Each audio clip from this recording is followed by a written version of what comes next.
Hello students.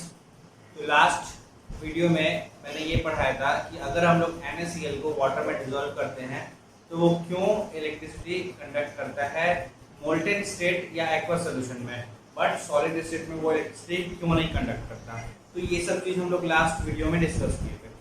अब यहाँ पे हम बताएंगे कि कोई भी पोलर कोवेलेंट कंपाउंड जब हम लोग उसको वाटर में डिसॉल्व करते हैं तो वो जो है आयोनाइज हो जाता है। वो पोलर कोवेलेंट कंपाउंड जो है वो आयोनाइज हो जाता है, आयंस में टूट जाता है और इसके बाद क्या होता है कि वो फिर इलेक्ट्रिसिटी कंडक्ट करने लगता है।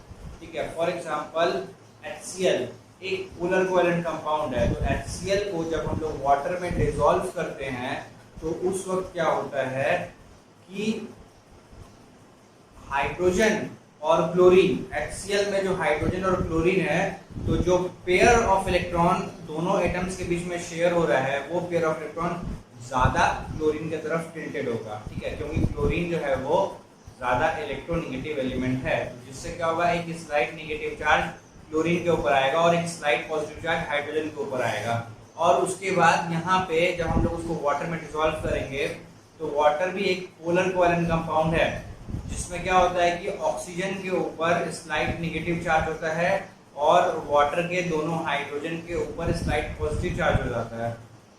और जब हम लोग HCl को वाटर में डिसॉल्व करेंगे तो जो ऑक्सीजन का स्लाइट नेगेटिव है वो HCl के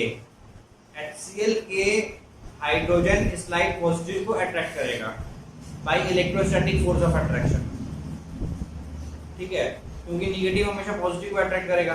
तो वाटर का जो यहाँ पे स्लाइटली नेगेटिवली चार्ज ऑक्सीजन है वो HCl के हाइड्रोजन स्लाइड पॉजिटिव पे एक इलेक्ट्रोस्टैटिक पुल क्रिएट करेगा, जिससे क्या होगा कि वो अट्रैक्ट हो जाएगा। और साथ ही साथ एट द सेम टाइम जो वाटर का हाइड्रोजन है जिसपे स्लाइड पॉजिटिव चार्ज है वो हल्का हल्का क्लोरीन पे भी फोर्स एक्सर्ट करेगा, जिससे क्या होगा कि HCl पे दोनों तरफ से एक फोर्स एक्सर्ट हो रहा है। ठीक है, और वो जो पेयर ऑफ इलेक्ट्रॉन हाइड्रोजन और क्लोरीन के बीच में शेयर हो रहा था वो क्या होगा कि पूरा का पूरा क्लोरीन के पास चला जाएगा और हाइड्रोजन ऐसे ही निकल जाएगा बिना किसी इलेक्ट्रॉन के। तो इसलिए जो हाइड्रोजन निकलेगा उस पे OH+ होगा और जो क्लोरीन वहां पे निकल गया है वो Cl- होगा। ठीक है, क्योंकि उसके पास एक एक्स्ट्रा इलेक्ट्रॉन अब आ गया। ठीक है, तो कोई भी पोलर कोवेलेंट कंपाउंड जब हम लोग वाटर में डिसॉल्व करते हैं तो वो इलेक्ट्रिसिटी कंडक्ट करता है। ठीक है, तो यहाँ पे क्वेश्चन पूछा जाता है कि name a covalent compound which conducts electricity. तो यहाँ पे हम लोग को यही बताना है कि HCl हाइड्रोक्लोरिक एसिड या HCl गैस कुछ भी बोल सकते हैं हम लोग। ठीक है, अब हम लोग नेक्स्ट टॉपिक पे चलते हैं जिसमें कि डिस्चार्ज ऑफ आयंस के बारे में बोला गया। डिस्चार्ज ऑफ आयंस का मतलब क्या हुआ कि जब इलेक्ट्रोलाइसिस हम लोग करते हैं कैटायंस जो है वो कैथोड की तरफ जाता है, एनायंस जो है वो एनोड की तरफ जाता है। ठीक है, तो फिर एनोड पे जो एनायंस होता है वो ऑक्सीडाइज होकर के डिस्चार्ज होता है, इलेक्ट्रॉन लूज करके डिस्चार्ज होता है। और वहीं कैटायंस जो कैथोड पे है वो इलेक्ट्रॉन गेन करके डिस्चार्ज होता है, मतलब वो वहाँ पे रिड्यूस होता है। इलेक्ट्रॉन गेन कर रहा है मतलब रिड्यूस होकर के डिस्चार्ज होता है। तो मतलब अल्टीमेटली कैटायन भी डिस्चार्ज होता है कैथोड पे और एनायन भी डिस्चार्ज होता है एनोड पे।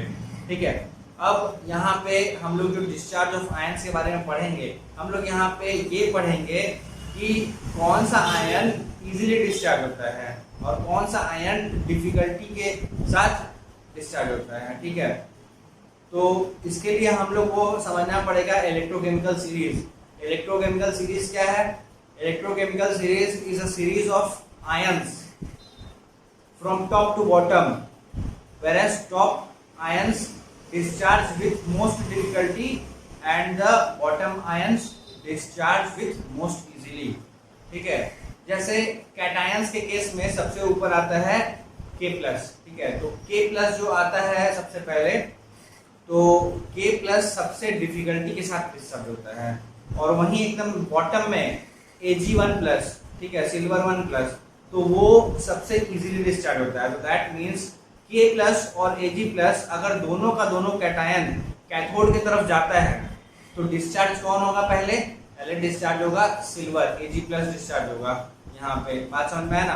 उसी तरह से एनायंस के केस में आप देख सकते हैं लिस्ट SO4 2- सबसे ऊपर में है और OH- सबसे नीचे में है। तो अगर SO4 2- और OH- दोनों का दोनों आयंस जो है वो एनोड पे गया तो कौन पहले डिस्चार्ज होगा? पहले डिस्चार्ज होगा OH- आयन। मतलब जो सबसे ऊपर है वो डिफिकल्टी, सबसे मोस्ट डिफिकल्टी के साथ डिस्चार्ज होगा, मतलब उसको डिस्चार्ज करना बहुत मुश्किल होगा।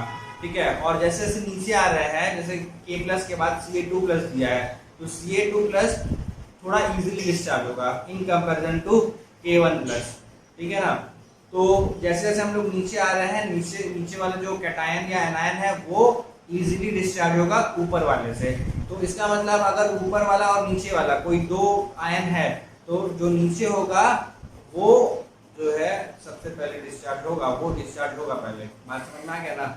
तो यहाँ पे एक और बात नोटिस करने वाला है, वो बात क्या है?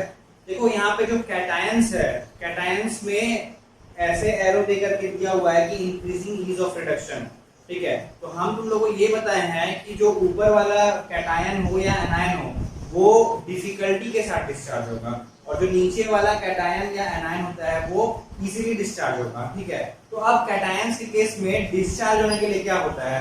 कैटायंस के केस में डिस्चार्ज होने के लिए इलेक्ट्रॉन गेन करना पड़ता है, और इलेक्ट्रॉन गेन करने का मतलब होता है रिडक्शन। ठीक है ना। तो दैट मीन्स जो ऊपर वाला आयन है K+1 वो अगर डिस्चार्ज होगा तो दैट मीन्स वो उसका हम रिड्यूस होने का बात कर रहे हैं, उसके रिडक्शन का बात कर रहे हैं। दैट मीन्स वो डिफिकल्टी के साथ उसका रिडक्शन होगा। और जो नीचे दिया है Ag1+ वो इजीली डिस्चार्ज होगा, मतलब वो इजीली रिड्यूस होगा। दैट मीन्स जो नीचे वाला है वो इजीली उसका रिडक्शन होगा। जैसे जैसे हम लोग ऊपर से नीचे आ रहे हैं कैटायन के केस में, तो दैट मीन्स जो रिडक्शन हो रहा है वो इजीली हो रहा है, इसलिए यहाँ पे लिखा है इंक्रीजिंग ईज ऑफ रिडक्शन। ठीक है, बट वही अगर हम लोग एनायंस के बारे में सोचे तो एनायंस जो है वो कैसे डिस्चार्ज होता है? एनायंस जो है वो इलेक्ट्रॉन लूज करके डिस्चार्ज होता है, और इलेक्ट्रॉन लूज करने वाले प्रोसेस को हम लोग क्या बोलते हैं? ऑक्सीडेशन बोलते हैं। ठीक है, तो एनायंस के केस में क्या हो रहा है कि ऊपर वाला जो आयन है, ऊपर वाला जो एनायन है, अगर वो डिस्चार्ज हो रहा है डिफिकल्टी के साथ, दैट मीन्स ये हुआ कि वो ऑक्सीडाइज हो रहा है डिफिकल्टी के साथ। फिर नीचे में जो है Cl, नीचे में जो है OH-, ठीक है, तो वो इजीली डिस्चार्ज हो रहा है। तो इसका मतलब ये हुआ कि वो इजीली इलेक्ट्रॉन लूज कर रहा है, दैट मीन्स वो इजीली ऑक्सीडाइज हो रहा है। तो इन केस ऑफ एनायंस ऊपर वाला जो है ऑक्सीडाइज डिफिकल्टी के साथ हो रहा है, और नीचे वाला जो है इजीली ऑक्सीडाइज हो रहा है, इसलिए एरो ऊपर से नीचे की तरफ देकर के लिखा हुआ है इंक्रीजिंग ईज ऑफ ऑक्सीडेशन। ठीक है।